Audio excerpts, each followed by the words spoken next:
Bismillahirrahmanirrahim. Assalamu alaikum. Welcome to Newsroom. I'm your host, KHALID. Today is the 19th of October 2022, and these are the stories that we will be discussing in detail during the course of the show.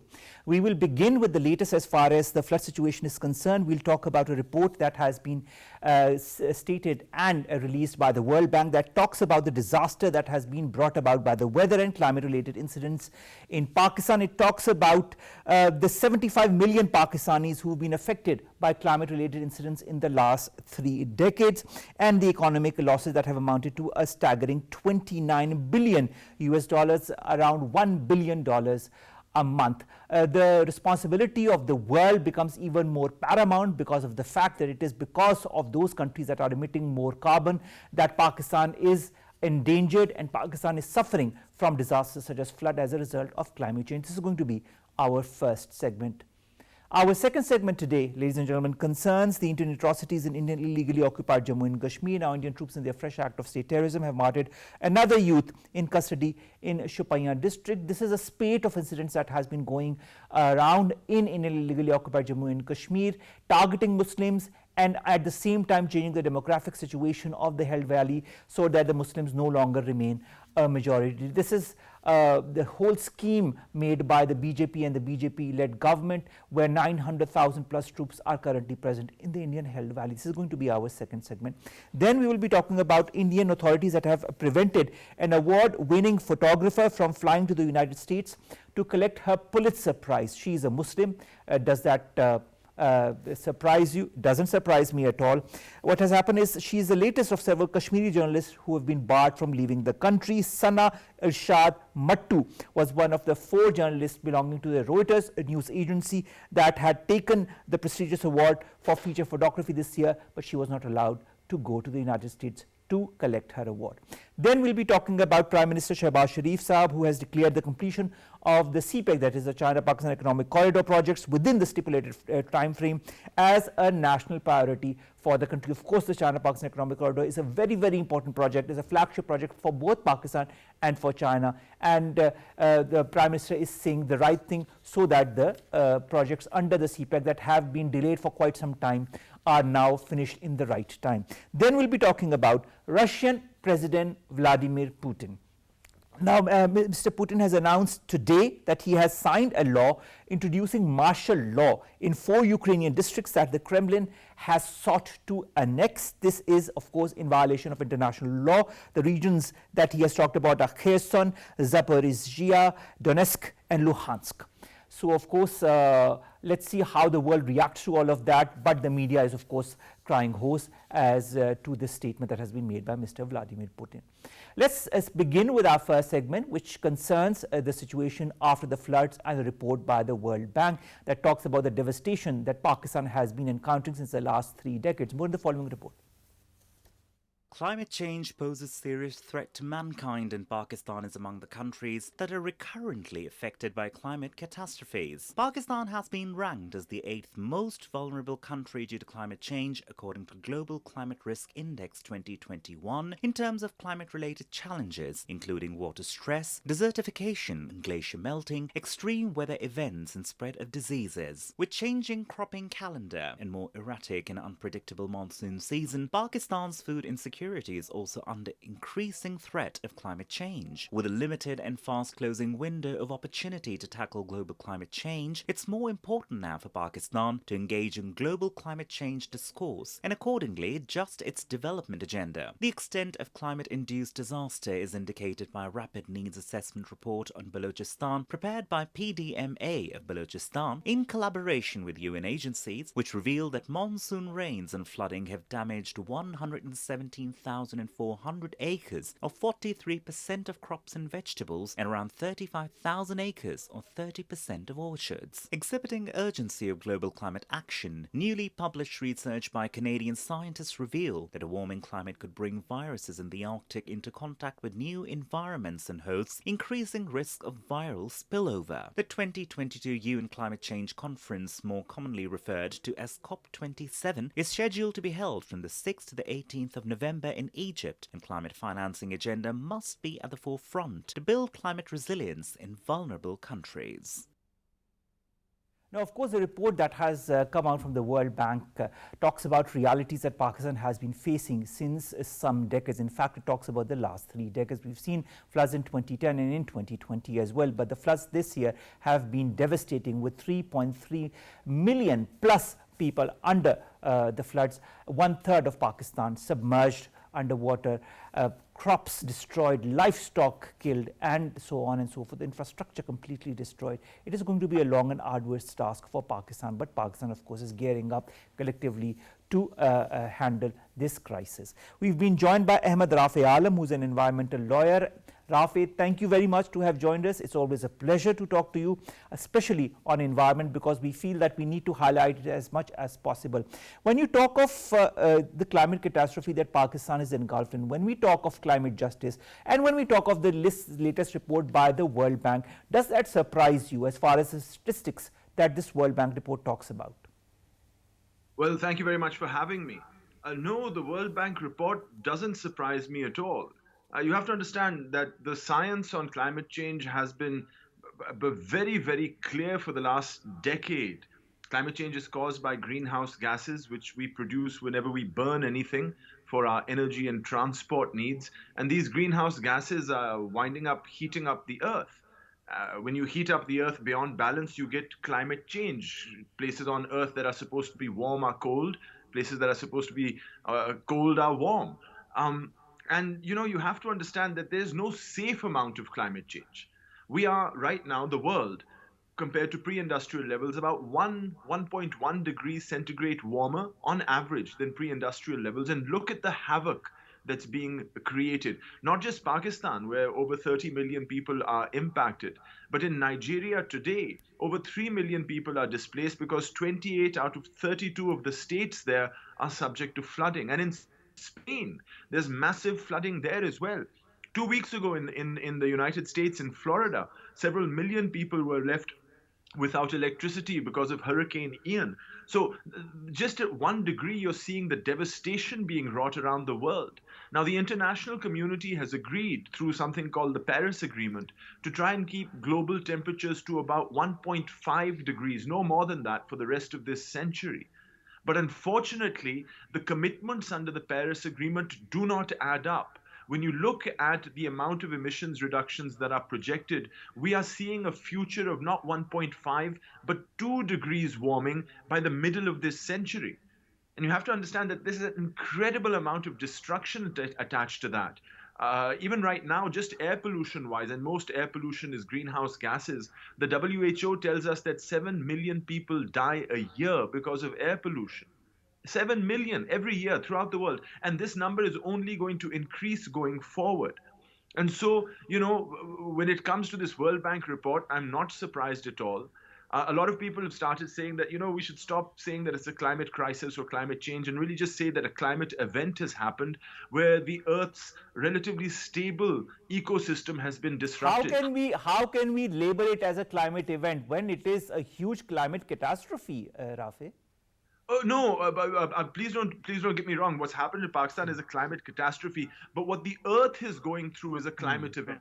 There might not be any coming back from how bad it's become. We might not be able to stabilize global ecosystems and temperatures again going forward, which will disrupt food chains. It will make growing food or even things like plants and trees very difficult going into the future. And so this is the reality that Pakistan is facing going into this Conference of Parties in the early part of November next year. The Conference of Parties is the United Nations annual meeting on climate change, where all the signatories to Now, Rafi, let's come to COP. Of course, the meeting that you were so ably mentioning that starts on the 6th of next month, in a couple of weeks' time. We've had 26 moots before that. Do you feel that the world has achieved what needed to be desired, what needed to be done in these 26 last moots? I don't think so. Do you agree? Well, the Conference of Parties, or COP, which are the parties that signed on to the United Nations Framework Convention on Climate Change in 1992, have met 26 times before. But the United Nations Framework Convention's objective was to stabilize greenhouse gas emissions. The unfortunate thing is that this earth has produced more greenhouse gases since 1992 than it did in all of history before that. So the objective of stabilization under the Framework Convention is a lost cause. And so at some level, the Conference of Parties has to realize this and transition, rather than trying to sell us this narrative that all will be well through zero netted emissions by 2050, into a real sort of loss and damage mode where we have to start taking protections for our future generations. All right, when you talk of protection for our future generations, do you feel Pakistan pleading the case as regards to climate change globally is being done with as much diligence as is required? If so, if not, what more needs to be done from Pakistan's side? Well, I think the climate catastrophe that's hit Pakistan is an eye opener for the rest of the world, because this could happen anywhere else, if not worse. And as I already mentioned, the floods in Nigeria and Spain. So moving forward, I think Pakistan has a possibility, a real chance, especially because it's presiding over the G77 group of countries that negotiate at COP.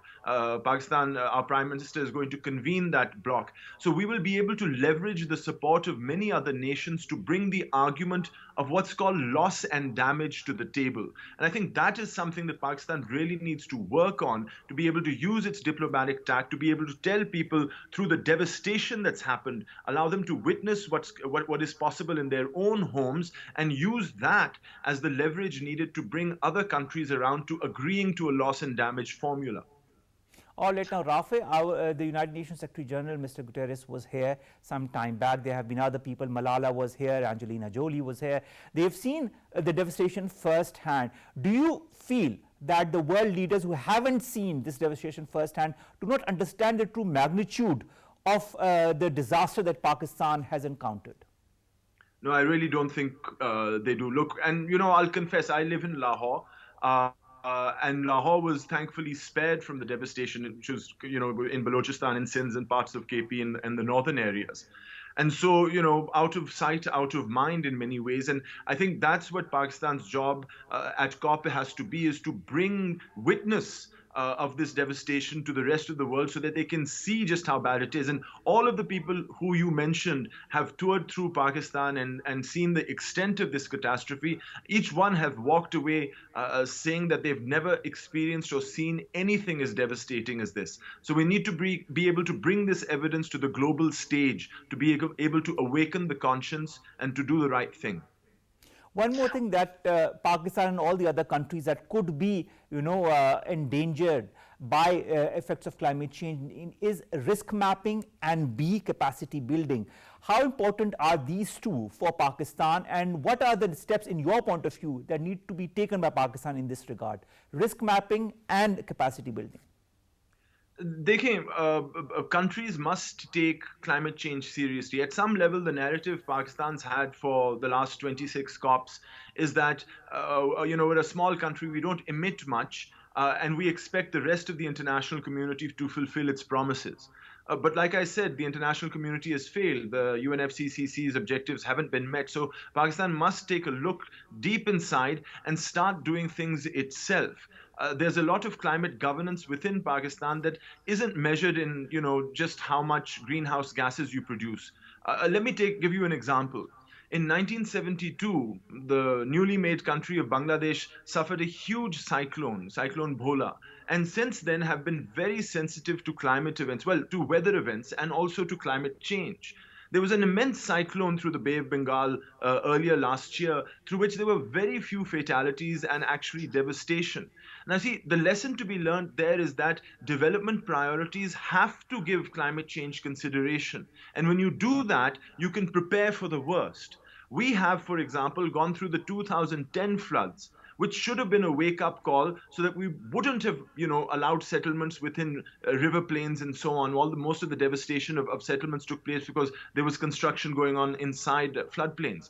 We need to learn the mistakes that we've made, learn from the mistakes we've made, and start really investing in climate sustainable infrastructure, rather than, as we have, supporting the construction industry without a consideration to how it impacts the environment or climate change. Rafe, what changes do you feel Pakistan needs to make in its development model as well as its economic goals in order to kind of synchronize the climate realities with its own economic model and its own economic stability? Dekhein, climate change means disruption. We have at present a $40 billion, $40 billion reconstruction bill, which might increase as a matter of fact. Yes. We're also going through a global crisis because of Ukraine and the heat waves, which have produced a food shortage, which we'll probably feel next year. It's very difficult for Pakistan to continue its path of economic aims without truly looking in to see that this devastation and devastation that's going to happen in the future is not going to allow those dreams to come true. Our future has to be remapped so that we can stay safe, stay healthy, educated, and have a sense of integrity. We don't all need to drive SUVs and live in four-canal homes. There are other better ways of doing things. All right, Rafi, I think that's a very important suggestion, but we will see how many people heed to suggestions such as these. When it comes to Pakistan, again, extreme climate events have become more or less a regular phenomenon. We've seen the floods in the past 10 or 12 years, and we've seen the earthquake that happened in 2005 as well. Do you feel that the effects of climate change have brought in a change as far as Pakistan's socio-economic fabric is concerned? Yes, I think the relative awareness of information about climate change in social media means that there's a younger generation much more sensitive to this than my generation was. I was in my 30s when I first learnt of climate change, and now actually on Friday I have to go to speak to a bunch of fourth graders about climate change. Now, this is a drastic sort of mind change that will definitely be beneficial going forward. And Pakistan needs to think about these things, think about its future and the future of its children so that it can provide them protection and still be able to have some measure of progress going forward. But not all of that progress is dependent on having a metalled road from point A to point B. Development comes in many, many forms, and it's human dignity that needs to be promoted. Rafi, there has been a report that has been taken out by Canadian scientists that talks about also an effect of climate change in the form of increase in temperatures and how it's going to raise the risk of Arctic virus spillovers. Are we also going to see more of diseases in the coming years or in the coming months, not only in Pakistan but across the world as a result of climate change effects? So I believe this is the melting of the permafrost, which is in the northern Arctic regions. Grasslands have been frozen for, if not hundreds, thousands, millennia, which are slowly becoming warmer and warmer. And as they do, they incidentally are releasing methane. But the fear is that these frozen tundras, as they melt and become warmer, will start releasing bacteria, which has been frozen not hundreds, not thousands, perhaps millennia, to which human beings have no experience. Yes, this is a valid concern moving forward. All right. Thank you very much, Ahmed Rafe Alam, environmental lawyer, to have joined us, to have not only talked to us about this World Bank report that has come out talking about Pakistan and the devastation that Pakistan has encountered in the last 3 decades, but also how we need to move forward in order to build a more resilient and more climate-friendly and of course ready for any future effects of climate change as far as devastation is concerned. Thank you very much, Ahmed, to have joined us. That was Ahmed Rafe Alam, environmental lawyer, talking to us. Let's come to our second segment. Our second segment concerns Indian illegally occupied Jammu and Kashmir and the atrocities and the barbarities that are being conducted on a more or less daily basis by the Indian forces there. In the latest spate, there has been a youth that has been killed in custody in Chipaya district. Where is all of this going and how can we stop it? More in the following report. Indian illegally occupied Jammu and Kashmir, the highest militarized zone in the world, has rarely seen a peaceful day under brutal Indian occupation. India has tried every measure of suppression to curtail the legitimate demand of Kashmiri people, that's their right to self-determination. In Indian illegally occupied Jammu and Kashmir, Indian troops in their fresh act of state terrorism martyred one youth in custody in Chipaya district. The ruthless killing of Kashmiri youth is a glaring example of how Indian army and paramilitary personnel are brutally crushing the Kashmiris' ongoing freedom struggle. According to Kashmir Media Service, the Hindutva goons supported by Indian Army ransacked All-Party Hurriyat Conference head office in Srinagar. Exhibiting Pakistan's enduring commitments to Kashmir cause, Prime Minister Shehbaz Sharif unravelled grave human rights violations in Indian illegally occupied Jammu and Kashmir while addressing the 6th Conference on Interaction and Confidence-Building Measures in Kazakhstan. Earlier, a letter from Pakistani Foreign Minister Bilawal Bhutto was delivered to United Nations Security Council President, in which he urged to make concerted efforts to help settle the Jammu and Kashmir dispute in accordance with relevant UN Security Council resolutions. The lasting peace in South Asia will remain elusive until India brings its atrocities in Indian illegally occupied Jammu and Kashmir to a grinding halt. Now, to discuss more on this issue, we've been joined by Dr. Asma Shakir Khaja, who's a foreign affairs expert. Dr. Sahiba, thank you very much to have joined us. Dr. Sahiba, when you look at what has happened in Shupaiya, another youth killed in custody, and of course the whole story behind it all, does it surprise you? And do you feel that there's ever going to be a stop to all of these barbarities and brutalities? Definitely it is not surprising, because India or Modi government, they have history of excessive use of violence and torture and human rights violations in illegally Indian occupied Jammu and Kashmir. They have this history of gross human rights violation, which led to the war crimes or crimes against humanity in that colonized area called Indian occupied Jammu and Kashmir.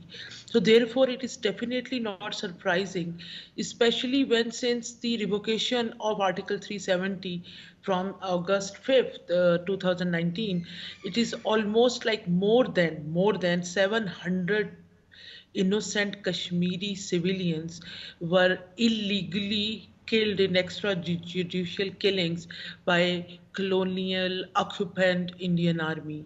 So therefore it is a trend. It is not something new. This is a method. This is part of the state-sponsored terrorism in Indian occupied Jammu and Kashmir, which has been carried by the colonial power, occupant power India. So this state-sponsored terrorism, along with several other things, includes these extrajudicial killings just to terrorize poor Kashmiris, that if they would talk about their rights, if they would talk about freedom, which is their basic human right, if they would talk about the plebiscite, or international community should fulfill their promise they made in 1948, and which has been accepted by UNO, Indian forces would brutally kill them. And this is only, we are talking about extrajudicial killings.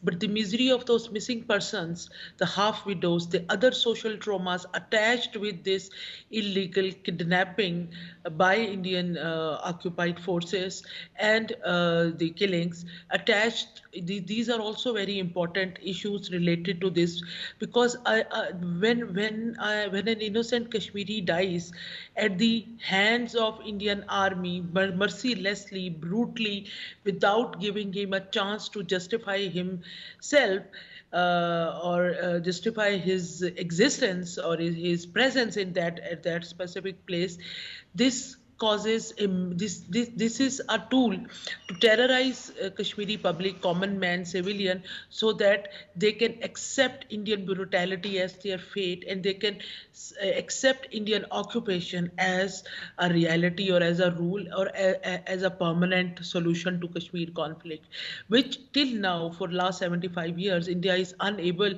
to achieve this target. But the thing with Modi regime is that India has failed to achieve its target, but India does not want to achieve any target. India wants to mercilessly brutalize the minorities within India and the Indian held valley, especially the Muslims. And we have seen numerous examples of that on a very daily basis. The latest of this being of this youth who has been killed in a fake encounter in Shupaiya. If you look at the human rights violations in the held valley from January 1989 to the 30th of September 2022, the statistics talk about 96,148 killings, ma'am. 96,148 killings. This is not a small amount. Custodial killings are 7,274. Civilians arrested 165,400. 22,950 widows orphaned. 107,880 children orphaned. Women gang rape molested 11,256. The figures are staggering. I don't see any strong reaction coming from the world, despite the fact that the realities are out there for the world to see on a first-hand basis. How can the world do or take some kind of an action to all these barbarities, or will it? Yeah, before answering your question, Umar, I would like to add a little that maybe this marginalization of ethnic and religious minorities and terrorizing them is the agenda and objective of Modi government. This is the objective, to terrorize them and rule through fear, not through democratic values. That is what Modi government wants to achieve. And this idea of Hindu supremacy, that is what Modi wants. So coming back to your question, international community, today Indian forces or Indian government, I would say, they stopped Pulitzer Prize winner Miss Sana Matto on the airport and didn't allow her to leave for New York to receive her prize as photojournalist. So this is what India has become today. The Modi government, actually the international community is seeing that a journalist, a Kashmiri journalist, is so helpless that she cannot even leave the country with valid visa to receive an international award which she received for her photojournalism. Even she is not allowed to leave the country. So this is I see this latest wave of extrajudicial killings in illegally Indian occupied Jammu and Kashmir and all those acts of Modi government to silence Kashmiris as acts of frustration. The way during past few weeks international community raised the issue of Indian occupation of Kashmir, the German that is so true. That is so true, Dr. Saiba. Now, the fact remains also that there is an opposition to all that India is perpetrating. We've heard Mehbooba Mufti Saiba, who is the president of People's Democratic Party, also condemning the custodial killing of this youth in Shupaiya. And of course, she tweeted on this. Then Omar Abdullah, who's also has said that the BJP and its cronies are importing voters to win elections in the territory. Not exactly related to the killing, but nevertheless it is something else that the Indian government is perpetrating in order to change the demography of Indian illegally occupied Jammu and Kashmir. Do you feel voices such as these are heard? No, because Modi government doesn't want to hear those voices. Modi government practically since 2014 has practically shrunk the political, social, media spaces for these alternate voices. Those voices are neither audible nor visible in Indian socio-political system and structure, even the structures of public policy. So definitely Modi doesn't want to hear inconvenient truth. And all those those Kashmiri leaders who are named by you, all of them have history of being pro-Indian government or pro-Indian occupation leadership. Whether it was Mehbooba Mufti who actually paved way for BJP to enter into illegally occupied this Jammu and Kashmir. She was their ally.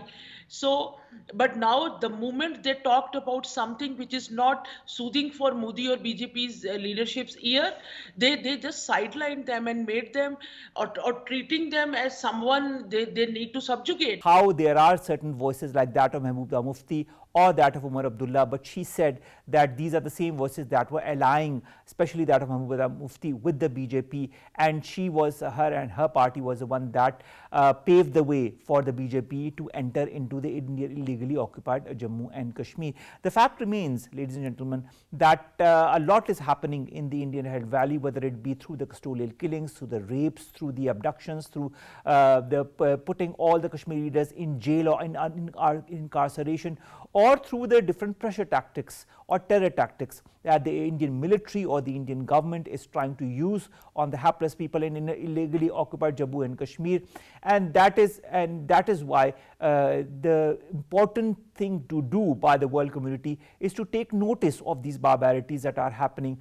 A lot of people talk of genocide. Dr. Gregory Stanton, who is the head of Genocide Watch, has talked time and again of the beginning of genocide in India and Indian illegally occupied Jammu and Kashmir, and he has said, quote unquote, that the lives of 200 million plus Muslims are at stake of being killed by the Hindu majority in India. In all of this situation, it looks as if, it seems as if India is slowly and gradually slipping into a state of genocide in illegally occupied Jammu and Kashmir or within India as well, where we see the Indian youth being incarcerated or being killed or being pressurized through one tactic or the other, where we see those who have a voice being muted, where we see the journalists who are trying to talk about realities in India or within the Indian held valley, whose voices are also being muted one way or the other. We also, as ma'am Dr. Asma Shakar Khaja Sahiba pointed out, that the photojournalist was stopped from going to the United States to collect her Pulitzer Prize as a photojournalist. These and so many examples. Rana Ayub, one of the leading journalists within India, has time and again been pressurized one way or the other. Her voice has been muted time and again in order to make her change her point of view on the realities that she has been projecting as far as India and Indian illegally occupied Jammu and Kashmir is concerned. Pakistan is doing whatever it can politically, morally, diplomatically on all the different fora, whether it be the SCO, whether it be the United Nations, whether it be at the G77, whether it be at all the different fora that it has lately been attending. We have highlighted the Kashmir issue and the fact that the world needs to realize all the barbarities that are happening within the held valley and within India as far as the atrocities on the Muslims are concerned. And it's high time that the world realized that and took some kind of action before it's way too late, before India implodes itself, and before the whole minority of 200 million Muslims that is currently present within India and also in the Indian held valley are subjugated to extreme forms of torture or even killings. We are seeing slowly and steadily a development in that on that side. We just hope that it doesn't go to that extent, and we just hope that the world realizes before it's way too late. Let's come to our third segment, ladies and gentlemen, and that concerns also India and how an Indian Pulitzer winning photojournalist was not allowed to board her plane to go to the United States of America to collect her award, her Pulitzer Prize as a photojournalist. She was working for the Reuters news agency and she was one of 4 who got this Pulitzer Prize, but she was not allowed to leave the Indian territory despite having a valid visa, despite having all the documents, just because India is afraid that she, being a Kashmiri, she, being a Muslim, might also highlight the realities of what is happening in Indian illegally occupied Jammu and Kashmir. This 28-year-old Sana Irshad Mattu has won various accolades for her documentation of life in Indian illegally occupied Jammu and Kashmir, which of course, as we've just talked, a highly disputed area, and where there have been scores of resolutions in the United Nations as well, but those resolutions have not resulted in any kind of tangible action being taken for the people of Indian illegally occupied Jammu and Kashmir. All these people want in the Indian held valley is the right to self-determination, the right to decide what they want to do with this region, with their lives. This right is not being given to them. In fact, they are being pressurized one way or the other. And of course, the whole demography of the region is also slowly and steadily being changed so that they do not even get the time to demand this right to self-determination. Our next story, ladies and gentlemen, is about our Prime Minister Shehbaz Sharif Sahab and the China-Pakistan Economic Corridor. Now, the Prime Minister has declared the completion of CPEC projects within the stipulated time frame as a national priority. He has directed to expedite work on these very projects. This is very important. We've seen in the last few years that a lot of the CPEC projects had been delayed for quite some time. And of course, the Chinese authorities were not very happy with that. Nevertheless, the current government is trying its utmost to finish all the stipulated China-Pakistan Economic Corridor projects in a time. The Prime Minister had talked about the ML1 project. He talked about the investment from the Chinese companies in Pakistan solar power projects. He talked about the China-Pakistan Economic Corridor that is entering the business-to-business phase from government to government stage. He said now is an era of industrial development that is going to begin in Pakistan under this auspicious China-Pakistan Economic Corridor. He also talked about the Karachi Circular Railways project that will reduce traffic issues of the citizens and provide them safe travel facilities. All of that under the China-Pakistan Economic Corridor. This is a trademark project for Pakistan, for China, and for the time-tested relationship that both the countries have been enjoying since decades. And China has been always there for Pakistan, whether in the good times or in the bad. Let's come to our last story, ladies and gentlemen, that concerns Russia. Now, Russian President Vladimir Putin, ladies and gentlemen, has announced martial law in 4 Ukrainian regions that Moscow has claimed to have annexed. This has been stated by CNN. A Russian president announced today that he has signed a new law introducing martial law in the 4 Ukrainian regions that the Kremlin has sought to annex, and this is in violation of international law. The regions include Kherson, Zaporizhzhia, Donetsk, and Luhansk. Now, Vladimir Putin made these comments during a scheduled Security Council meeting, and of course the West and the world is up in arms against what this statement represents as far as international law is concerned. Let's see how the coming days bode as far as this statement or imposition of martial law in these 4 annexed regions is concerned. Will Ukraine react? Will the West react? Will there be more agitation? Will there be more violence in the region because of that? The world has seen enough violence, ladies and gentlemen. It is time that a negotiated settlement comes as far as this Ukraine-Russian issue is concerned, and only talks can pave the way for this negotiated settlement. Let's hope both the parties realize that before it's too late, before the whole world gets engulfed in something that the people of the world do not want. Because it's at the end of the day, the children of both Russia and Ukraine, the youth of both Russia and Ukraine, the people of both Russia and Ukraine that are directly impacted. War is never a solution, negotiations are. With that, we come to an end of today's newsroom. We'll see you inshallah tomorrow with new story segments that pertain to us, you and Pakistan. We always end our show with the flood situation in Pakistan. 33 million plus people are affected by the floods. 1/3 of Pakistan has been submerged underwater. Crops, livestock destroyed, people's livelihoods destroyed. Help them in whichever capacity you can. There are various means to do that, but do help, even if it's through a 10 rupee text sent to 9999. Allah Hafiz.